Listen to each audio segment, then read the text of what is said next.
Reawaken to your immortal identity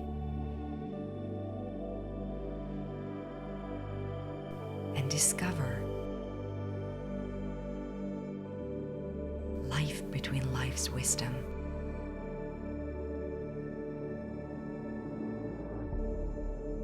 Presented by the Michael Newton Institute.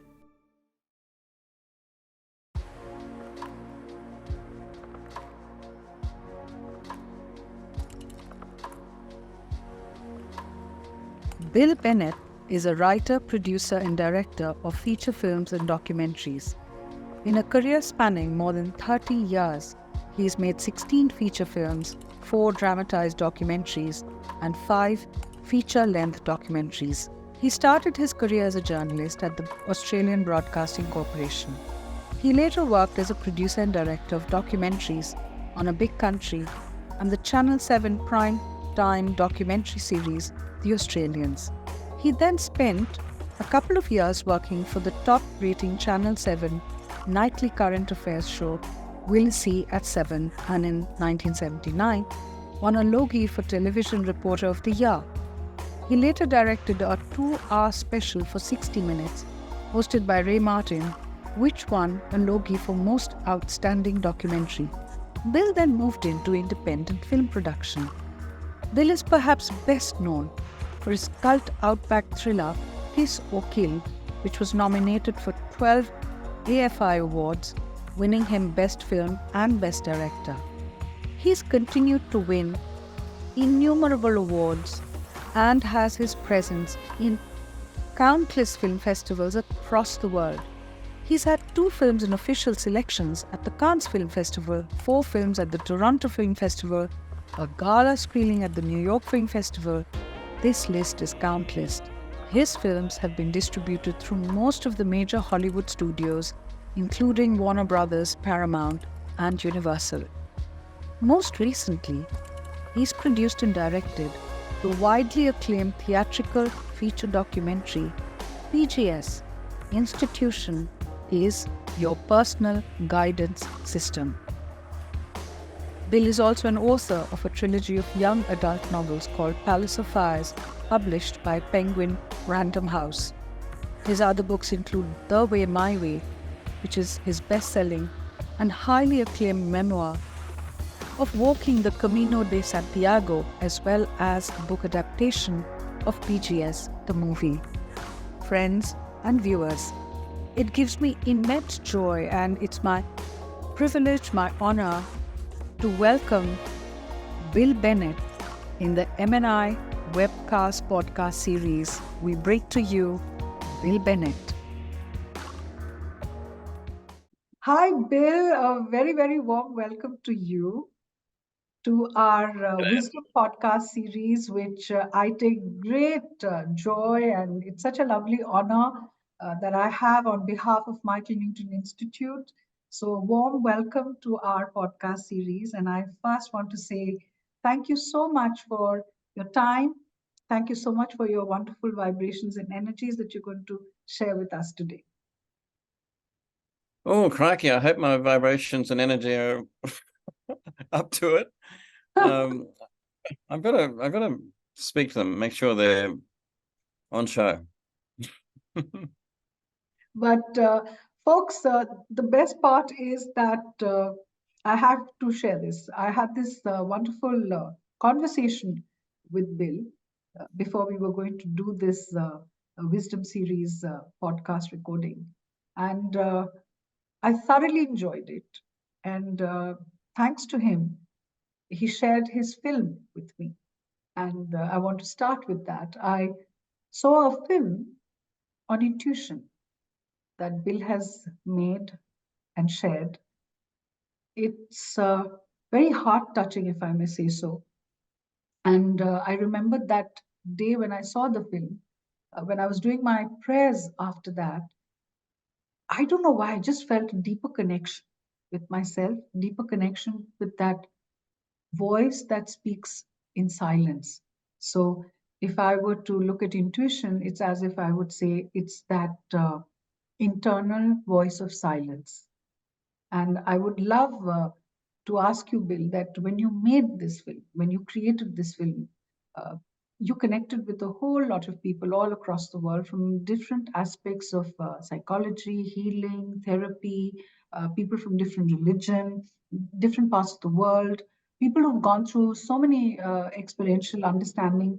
I remember people who come from a background of medicine and clinical psychology, as well as uh, people from India. I noticed there were people from Rishikesh, and you'd even gone to Bhutan, if I'm remembering correctly. So there was people from everywhere, and they were all coming up, and it was amazing how they interpreted intuition. I would love to hear what your thoughts are on intuition. Oh, crikey, where do I start? I'll start where this all started, and that is that I'm a filmmaker, a film director, and a film producer, and so to do that, you have to be very much. It's a very quantifiable, logic, rational kind of job that I do. You've got to plan. You've got to you've got to anticipate problems, all that sort of thing. So, of course, intuition comes into it, but I never really thought about that. But I was in New Orleans working on a thriller starring Burt Reynolds, and I had to go to the airport early one morning. It was dark. It was before dawn. I had to get the first flight out to Los Angeles for a casting session. And as I was approaching an intersection, and I was running late, I had a green light up ahead. I went to accelerate to make sure that I got through on the green. I didn't get a red light. As I did that, I heard a voice which said, "Slow down," which was odd. I'd never heard anything like this before. And it was early in the morning. I thought, I'm not fully awake. I haven't had coffee yet. And I ignored it. And again, I went to accelerate to make sure that I got through on the green light. The voice was more emphatic this second time. It said, "Slow down," much more emphatic. And I just thought, this is just too weird. I'm going to slow down. I slowed down. And as I entered the intersection, a huge truck ran a red light on the cross street. It thundered through the intersection. I then slammed on the brakes to avoid being hit. This huge truck just thundered right past me, going through the red light. And I pulled up on the other side of the intersection, shaking, adrenaline kicking in, and three things hit me straight away. What was that voice? Where did it come from? And why did it save my life? Those three questions then took me on a 10-year journey to make the film that I ended up making, called PGS, Intuition as Your Personal Guidance System. And basically, I thought I knew what intuition was. When I got into it, I didn't have a clue. I realized that intuition is a far more complex thing than we realize. And Indrani, I got to say, it's the hardest film I've ever had to make, because to make the film properly, I had to make the film intuitively, which meant throwing away everything that I'd trained for. It basically meant changing fundamentally as a person, going from this very logical, evidence-based way of thinking to something free-flowing and intuitive. And it was incredibly difficult, but the film did change my life. You know, Bill, while you were sharing this, I remember something a teacher had shared with us when I was training to become a therapist. And he had said that you will have a session plan. You will go and you will make all your points that you're going to follow through. But then there will be a part of you guiding you. You'll go absolutely based on that guidance that will come from within, instead of this plan or this structure or this script that you would have probably created. And over the years, when you were talking, I was thinking that he was just absolutely so spot on right, because we have scripts, and we follow scripts, but the more and more we listen to that voice inside that guides us, that don't do this, do this, or don't go there, go here, stop, do as you said, that voice told you to stop. And if we listen to that voice, it pretty much takes you're sitting right here. That's how your intuition actually stepped in. And if I may say, it may sound a bit dramatic, but it's the truth. It saved you. So It did save me. it did save you. And I would love to hear that while you were making the film, a film that took you 10 years to make, there's an evolution you went through. Even as an individual, there's so much you learned to listen to, probably, which you hadn't learned to listen to, which is inside you or somewhere Well, with you. How would you elaborate on that? well, look, there are a number of key things that happened. And perhaps the first thing, and one of the most surprising for me, is this. I've been quite successful at making films prior to my undertaking to make this film on intuition. Mhm. I'd been working as a producer and director and regularly getting films made. With this film, I couldn't get it made. No one would back me because it was just too out of the park. And to be quite fair to the distributors and the sales agents and the financiers and so forth, I couldn't really explain to them what it was that I wanted to do because I didn't really know. But I was having enormous difficulty.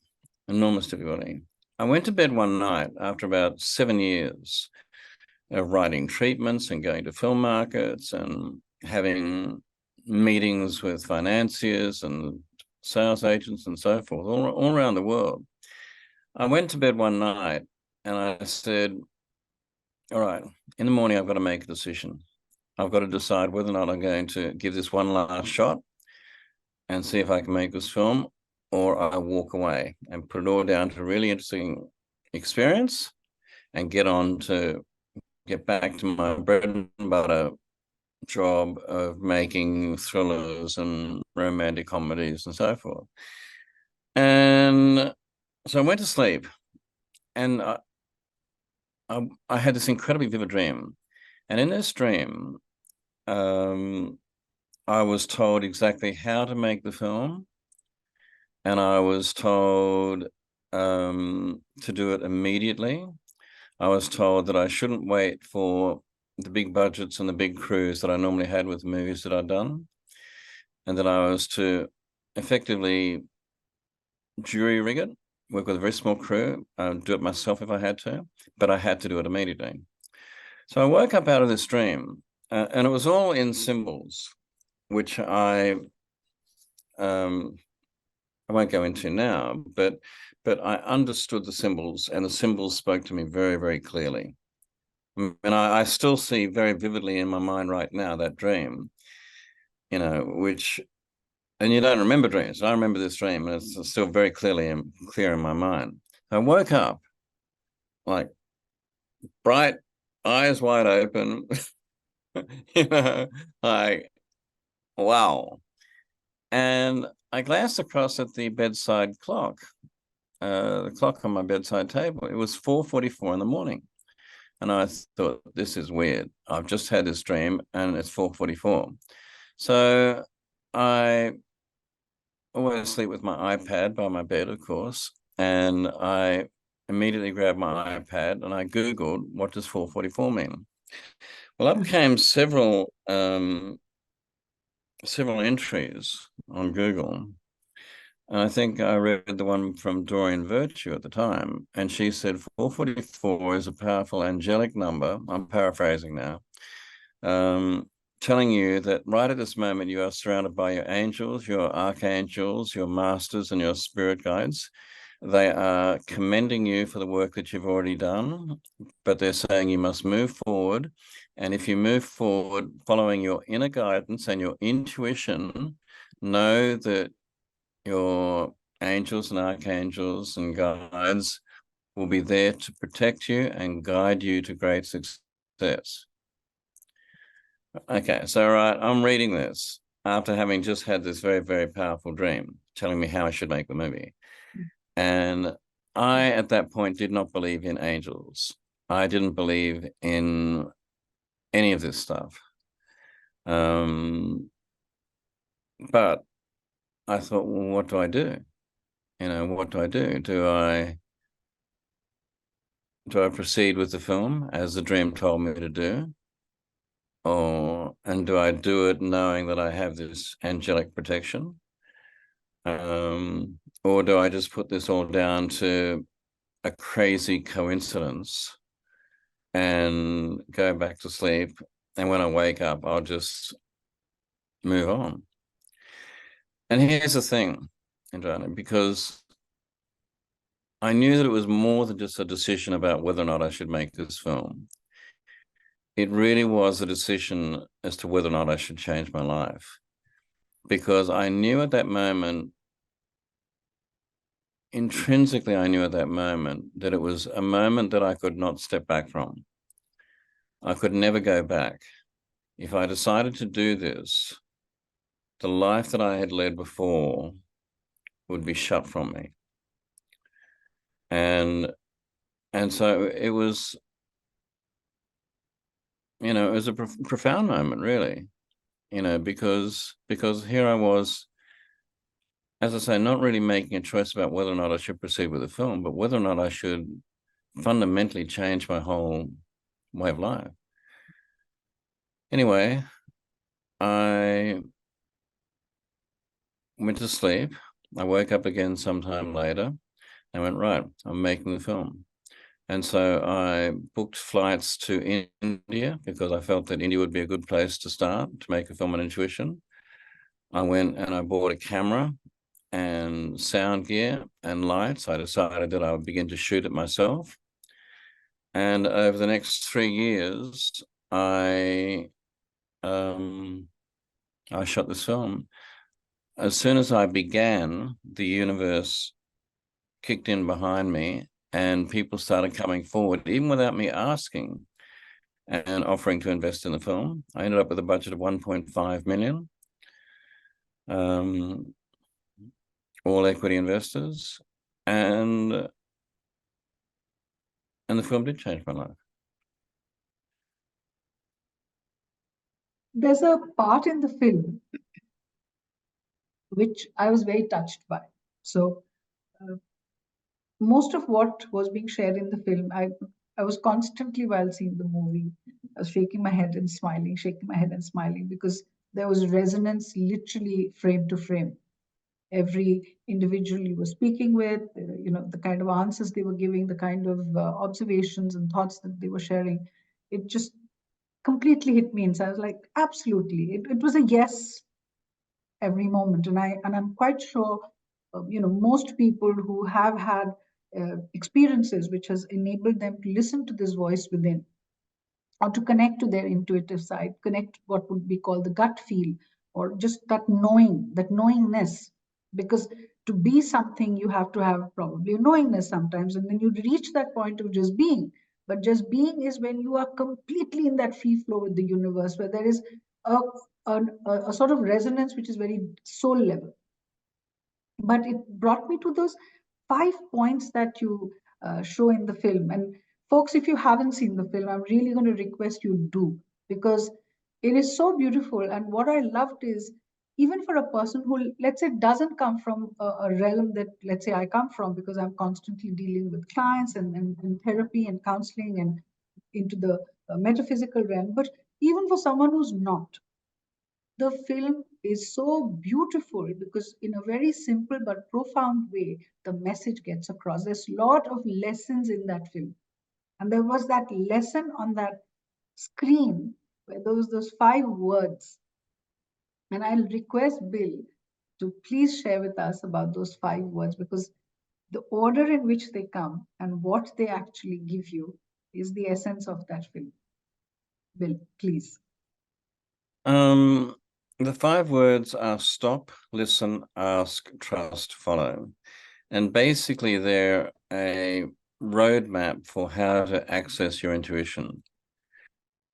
You first have to stop, because we're so busy. We lead so frantic lives, such frantic lives. Our intuition is pinging us all the time. But because we're so busy and distracted, we just don't pay attention. So first you've got to stop. And then having stopped, you've then got to listen. You've got to, you talked before about the silent voice.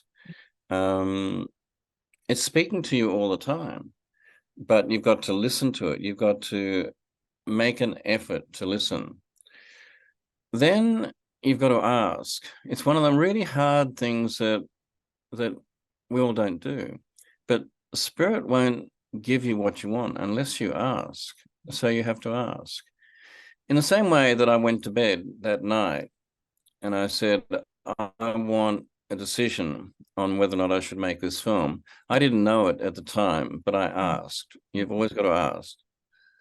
Then when the answer comes, you've got to trust it, because most of us, we get this intuitive response and we go, oh, no, I can't do that. No, I've got to, I've got to do things the way I've always done them. I cannot change my job right at the moment. I can't move town. I can't end it off in this relationship, which is taking me nowhere.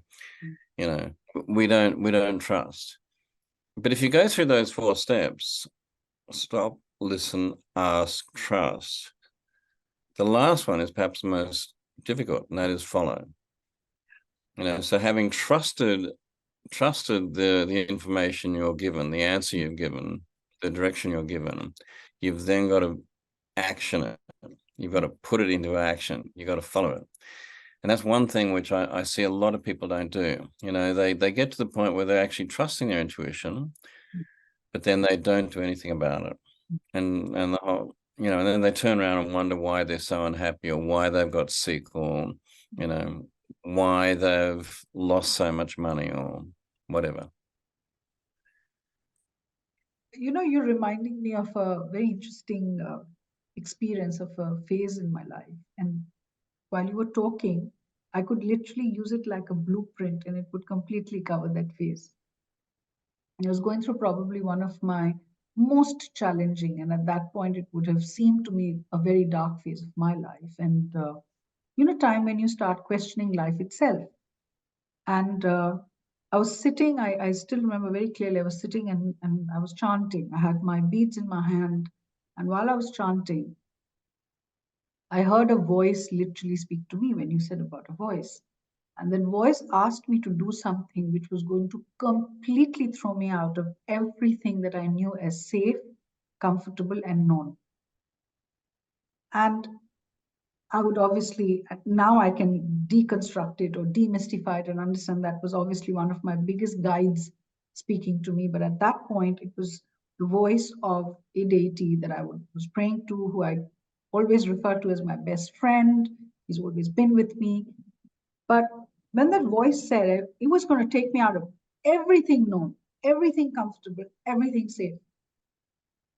And today, when I look back at life, and I look at how my journey of life has been, I am so happy I took that leap of faith, because it's brought me where I am today. It's made me who I am today.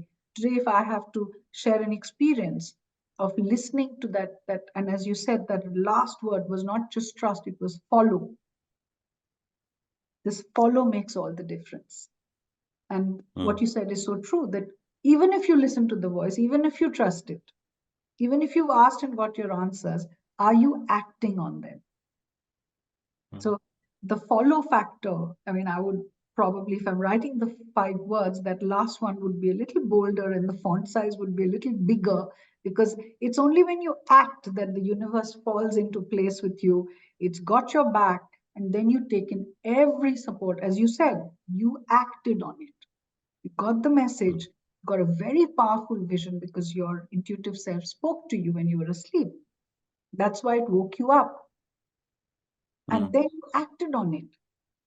So the follow through is probably the biggest lesson that I picked up when I was, seeing and listening and hearing all those wonderful souls who came in for your film and shared their observations, learnings, their words of advice and guidance.